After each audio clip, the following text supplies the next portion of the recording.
US officials say the trade deal with India is expected to be discussed during the upcoming bilateral meeting. According to the White House, the two sides signed a joint framework agreement earlier this year and have been engaged in intensive negotiations over the past several months. A US official told reporters, and I quote, "We signed a joint framework agreement earlier this year and have been engaged in intensive negotiations with India over the past year. This comes as both countries look to strengthen their economic partnership." Atul continues to be with us in the broadcast. Atul, give us the details on what it is that the US official has said as far as the India-US trade deal is concerned. Well, when Indian Prime Minister Narendra Modi and US President Donald Trump meet on Wednesday on the sidelines of the G7 summit, obviously the prime agenda of the meeting is all likely to be the trade deal. The trade deal for which the earlier framework was reached earlier this year.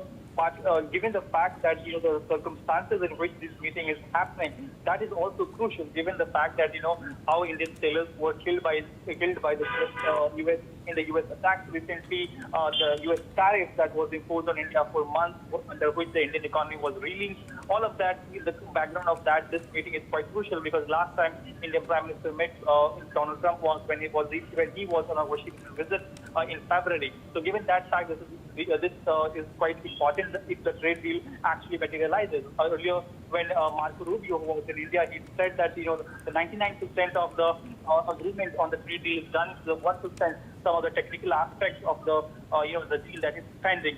But what we're given from to understand from US officials is that US President Donald Trump would only agree for a deal if it is a very, very good deal in their words. So given the fact that the President Donald Trump is adamant on a good deal for US, there's certainly not a guarantee that this meeting between the Prime Minister Modi and US President Donald Trump would result in finalization of a trade deal for which the framework was agreed. But having said that, given that the two leaders are meeting for the first time on this particular deal and they're going to have a discussion on this, this could certainly act as a catalyst for agreement between the two countries over the much awaited trade deal.